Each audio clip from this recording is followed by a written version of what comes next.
This is the Yankees Postcast, your instant game reaction for the New York Yankees. Part of the Locked On Podcast Network. Your team every day.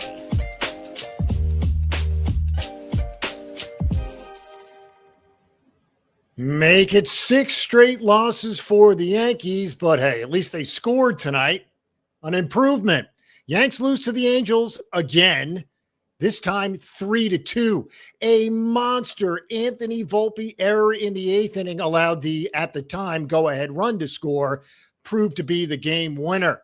Again, 3-2 the final score. Yanks have lost 6 in a row. They had 2 solo home runs, but just 3 hits total.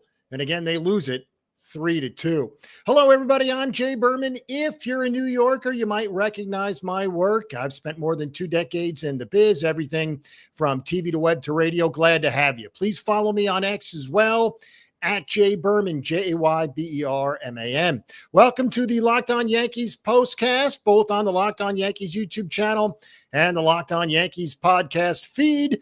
The Postcast gives you a place to chat after every game. And we're part of the Locked On Podcast Network, your team every single day. Before we start, let's let you know this episode is brought to you by Monarch Money. Take control of your finances with Monarch Money. Use code LOCKEDONMLB at monarchmoney.com for 50% off your very first year. And away we go. This is what you'll be talking about. All right, once again, it was a pretty brutal night for the Yankees. They certainly had their chances, but not so much offense. And again, they lose, make it 6 in a row. The Yanks are now down to 42-31, 11 games over 500. Obviously, when it started, they were 17 games above 500, which was a season high at that point. Things have come crashing down. As we said, the Yanks finally scored. Jazz Chisholm hit a home run in the 2nd. Cody Bellinger hit a home run in the 4th. That was it. In fact, Bellinger had 2 hits. Just 2 players had hits. Bellinger had 2, a home run and a single. And obviously, Jazz had the home run as well. Folks, that was it. Everybody else who played and had an at-bat or a plate appearance took an offer. Every single person.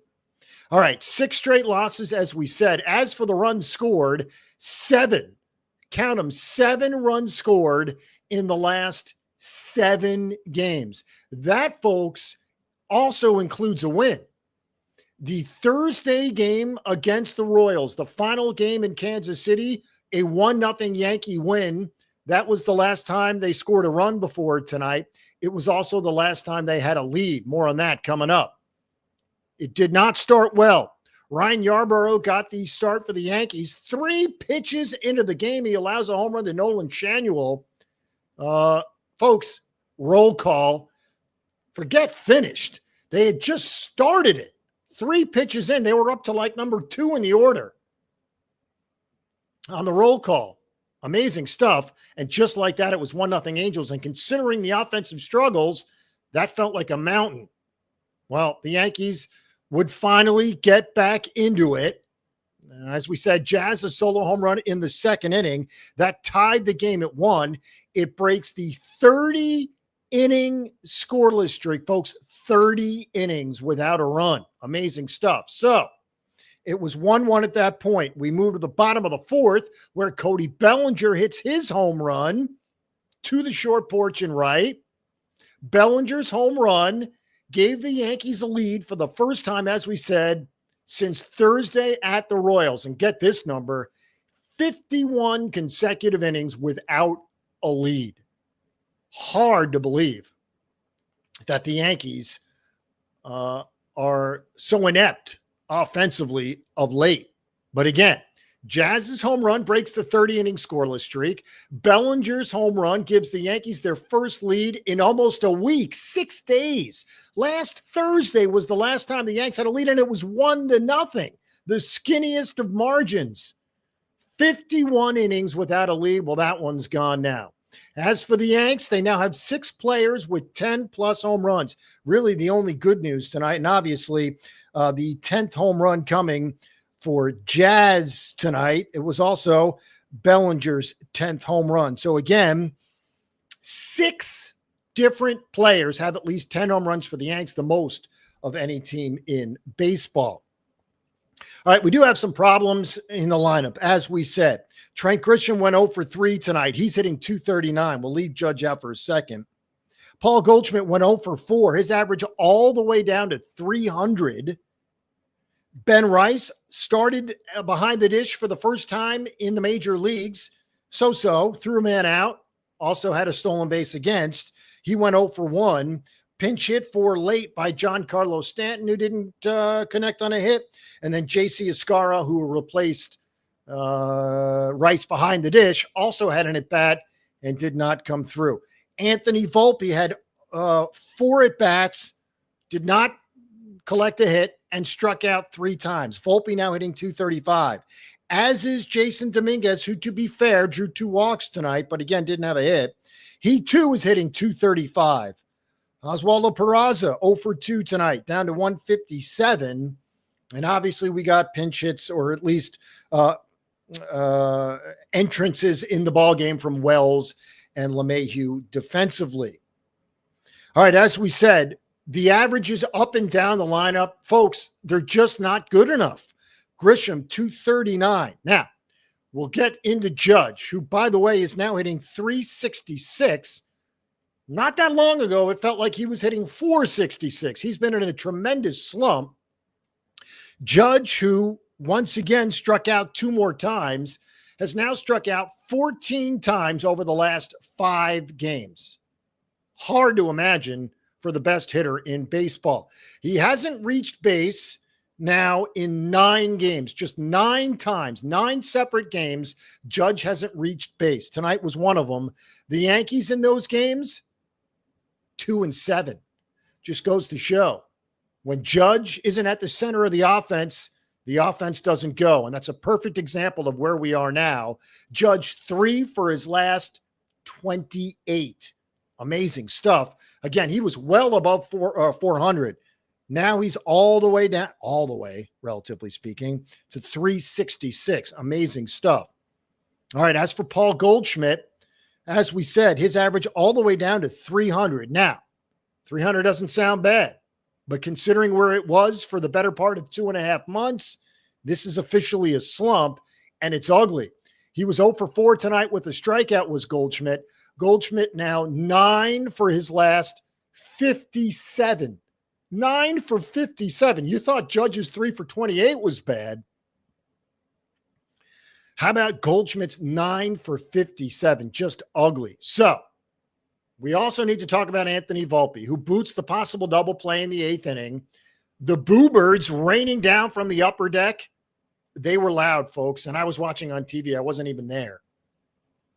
The go-ahead run scores. It makes it 3-2 Angels at that point, and obviously they win it 3-2. It's his 9th error of the year. Now, at first, single digits and errors doesn't sound like a lot. But remember, folks, we're not even 3 months. We're not even halfway into the season. He's got 9 errors. And to give you a little perspective on that, 3rd most in the majors among shortstops. So again, terrible stuff from Volpe. And wouldn't you know it, who comes up with the tying run on base, 2 outs, bottom of the 9th in a 3-2 game, but Anthony Volpe, and what does he do? He strikes out. One of his 3 strikeouts. So on top of the bad defense, on top of the brutal error in the 8th inning, he's 0 for his last 17 and struck out 3 times tonight. Now, we have talked about the offensive struggles. The pitching has not been a source of consternation at any point over the last week or 2. It's been brilliant. Ryan Yarbrough didn't have it tonight, but he only allowed 2 runs, kept his team in the game. 5 1/3, 2 earned, did allow 2 home runs, both solo shots, obviously threw just 69 pitches, which is perhaps why we were a little surprised he got yanked in the 6th. However, the problem tonight, and it falls on Fernando Cruz, walks the bases loaded in the 8th inning. He has now walked 6 batters in 5 2/3 since coming off the IL. He is not right, and he needs to get right. 3 walks and allowed the go-ahead run to score without a hit. It was 3 walks and the Volpe error. That was it. To be fair to Cruz, he got out of it. But again, with the margin for error so slim because of the lack of offense, Cruz blew it. There's no other way to say it. It's not like he was giving up bombs. 3 walks and an error. And that produced the go-ahead run, which turned out to be the winning run. All right. Monster updates on 2 key starters. We'll let you know exactly what the deal is coming up next. And of course, we'll look at the schedule and the probables. The Yankees schedule, very interesting over the next 3 or 4 days. Lots of day baseball. We'll discuss it next.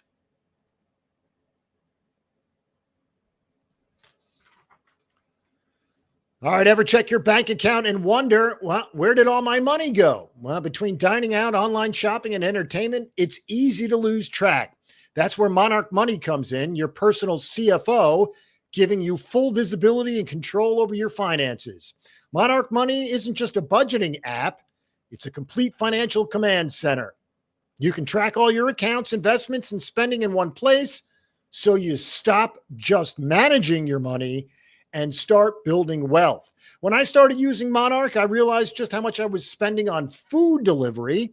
Now I budget smarter. And guess what? I save more.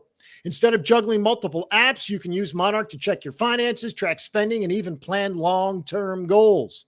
Managing money with your partner is smoother than ever. You can track shared and personal accounts, set goals, and stay on the same page without the stress. So take control of your finances with Monarch Money. Use code LOCKEDONNBA at monarchmoney.com for 50% off your first year. That's monarchmoney.com, code LOCKEDONNBA for half off your very first year. Next up, well, trade coffee. Let's be real. Coffee isn't just a drink. It's a ritual. Oh, yeah. A lifeline. The thing that gets you from half asleep to fully functioning. And if it's that essential, why settle for anything less than amazing? That's where Trade Coffee comes in. Whether you're gearing up for back-to-back meetings, shuttling kids back and forth to activities, or tackling an endless to-do list, your morning sets the tone for it all. That's why it should start with the perfect cup of coffee crafted just for you. Enter Trade. Trade is the #1 coffee destination in the U.S., delivering fresh, incredible coffee from over 50 of the country's top roasters. Whether you're a cold brew fan or a pour-over purist, they've got a roast you'll love. I took Trade's quiz. It only took a minute, and the first bag they sent me was spot on. The coffee was fresh, smelled amazing, and honestly, it ruined grocery store coffee for me in the best possible way. And if the first match isn't perfect, Trade will replace it for free until they get it just right. Right now, Trade is exclusively offering our customers 50% off your 1-month trial at drinktrade.com/LockedOnMLB. That's drinktrade.com/LockedOnMLB for 50% off your 1-month trial. Again, drinktrade.com/LockedOnMLB.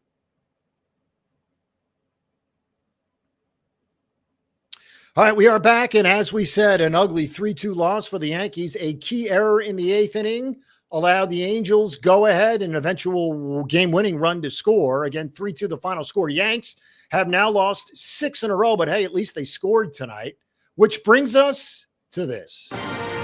This is the Locked On Player of the Game.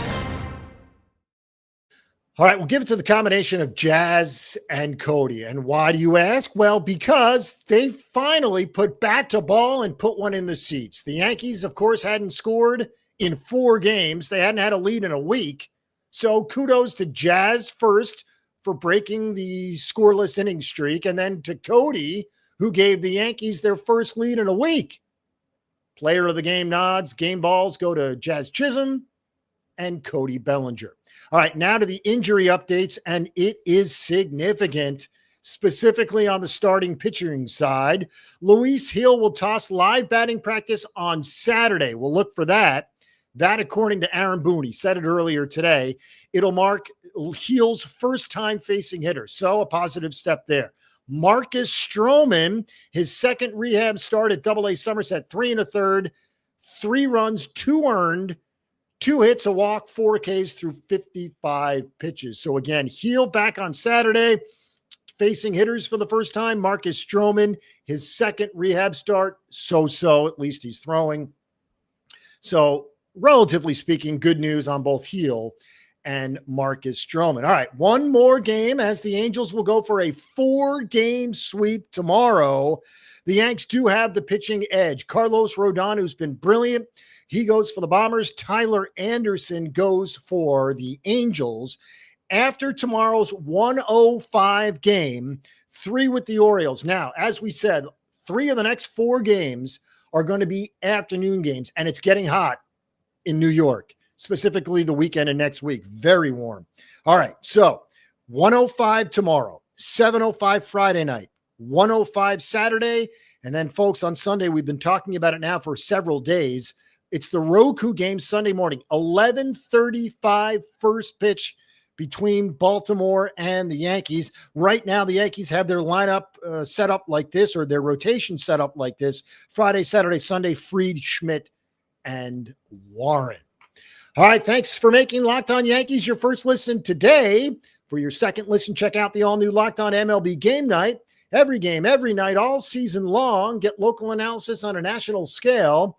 Find MLB Game Night on Locked On MLB on YouTube or wherever you listen to podcasts. Also want to mention our partners in crime at Locked On Yankees, Stacey Gitsoulias and Brian McKeon. Again, all the stuff at Locked On Yankees is theirs, so follow, subscribe, and enjoy. Yanks lose 3-2. They've lost 6 in a row. They've scored just 7 runs in their last 7 games.